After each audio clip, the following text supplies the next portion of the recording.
All right, less than 48 hours from now, senators will be back on Capitol Hill, kicking off the first session of this year's new congressional calendar.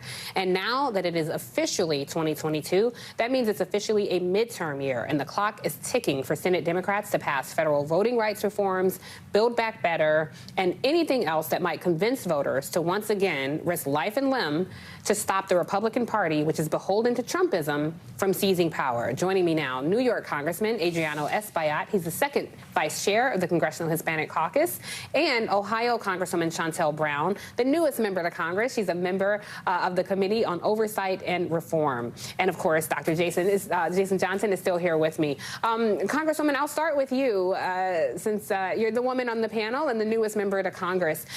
You just got off a campaign, your own campaign, and so you have seen what it takes to do that GOTV game, to get grassroots folks out there. And with rampant voter suppression happening all over this country, I'm curious your thoughts. Can the Democrats hold the majority without passing federal legislation to protect voting rights in this country? Well, thank you for having me. Happy New Year, Tiffany, and Happy New Year to my colleagues and Dr. Jason Johnson. It's good to see you. First of all, we need to talk about what's happening across America. When we look at all of the bills that have been passed, I think there's 34 laws in 19 states that are restricting voting rights. We have to make sure that we are doing everything in our power to stop that.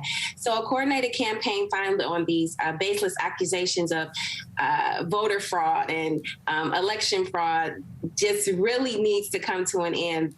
Protecting our voting rights is a constitutional thing. And so we have to make sure that we are doing everything in our power to address that. So this isn't about one party benefiting more than the other. This is about protecting the rights of every American to be able to cast a ballot in a free and fair election. And so that's what we need to be hyper-focused on. Congressman Espaillat, I want to ask you about the role of President Joe Biden when it comes to these reforms. I want to play you some audio from him talking to David Muir about what needs to happen in the Senate, and then get your thoughts on the other side. Are you prepared to support fundamental changes in the Senate rules to get this done? Yes. What does that mean? That means whatever it takes. Change the Senate rules to accommodate major pieces of legislation without requiring 60 votes. So you support a carve-out of the filibuster for voting rights? The only thing standing between getting voting rights legislation passed and not getting passed is the filibuster. I support making an exception on voting rights for the filibuster. Congressman Espaillat, sometimes it feels like the House and Senate are doing this big group project where you guys are doing all the work and the Senate just sort of sits there at the end of class and tries to take the grade. When you see the president saying, look, I'm in favor of changing this legislation, I'm in favor of potential carve-outs, I'm in favor of whatever is necessary, what do you think the president is going to do differently in January of 2022 than he did last year when it comes to moving the Senate on this legislation? Well, this is crunch time. This is it. And these shenanigans that are happening all over the country in different states, these voter suppressions legislation that are being enacted by state legislatures across the country are just put on steroid when you throw in their redistricting. The John Lewis Voting Rights and Advancement Act addresses the issue of plea clearance, which was derailed during the Shelby case. So Texas and other states have mutilated lines, congressional lines, and they will be in place potentially for a decade. So this is critical that we look into whether or not these states are engaging in packing and cracking, packing meaning that they'll pack all voters of a similar class to avoid them from having more than one representation, or cracking, which means they split them in half so no one gets a representative. And I think it's important that we pass that legislation to prevent that from happening. These lines will remain for the next 10 years. So this is critical. This is crunch time. Yeah, and something else that's critical to pass to President Biden's agenda, and that's Build Back Better.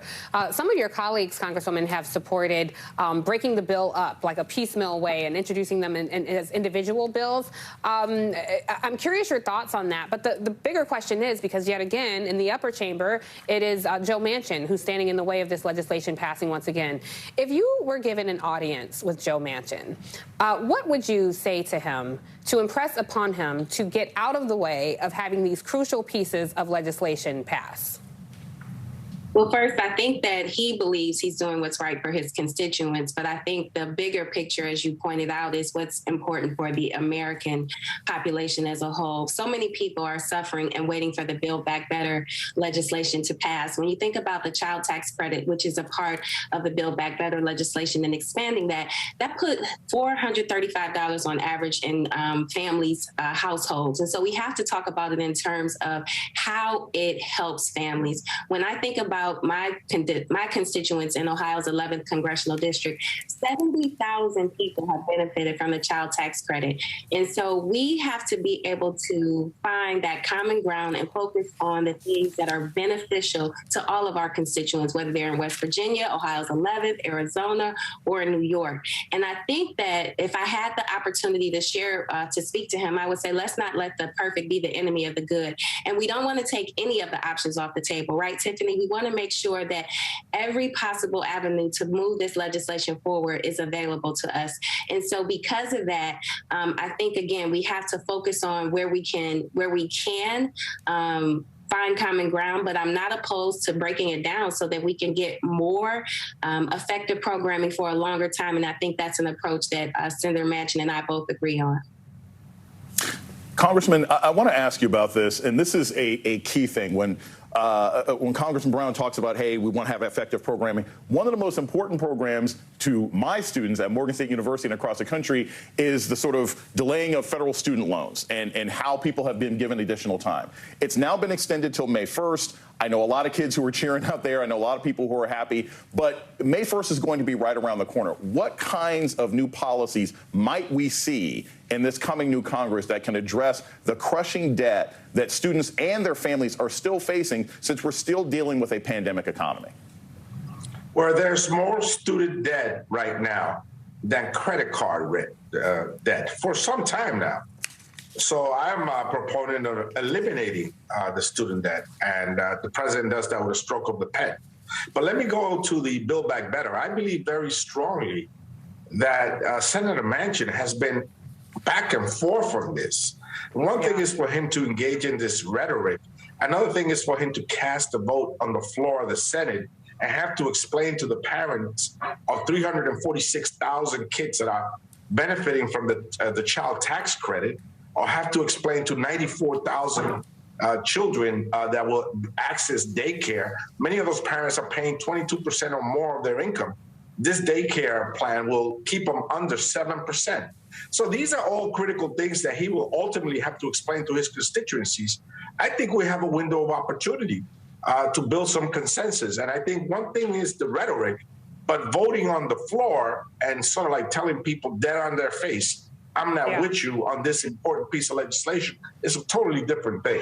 Absolutely. You're absolutely right on that. And Congressman, I want to stick with you because you are the first formerly undocumented immigrant to serve in Congress. Immigration, this is such a huge deal. The Senate parliamentarian has kicked this back twice now. Will immigration see some action immediately in the first few months of Congress this year? Well, first, the Senate parliamentarian is a former immigration prosecutor. I thought she should have recused herself from that decision.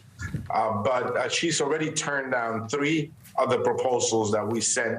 The last one was a pretty moderate one, was simply a work permit for 5 years and an additional 5 years. We recapture over 400,000 immigrant visas, and we strengthen some of the benefits for green card holders. So this is a recovery and immigration are joined at the hip. We won't be able to recover as a country unless we have the labor force. And that's the immigrant. It's been like that all throughout history, and it's not going to change right now. So we must include some type of immigration reform and the Build Back Better Act. Absolutely. And thank you. You're correct. The Senate parliamentarian kicked it back 3 times. Thank you so much, Congressman Adriano Espaillat and Congresswoman Shontel Brown. You'll both have to come back. Happy New Year to you both. And coming up next, my favorite topic, you guys, sports. I'm going to have to explain a lot of what we're talking about to Jason, but that's okay. COVID has been a game changer in all the wrong ways. So where do we go from here? We'll dig in right after the break.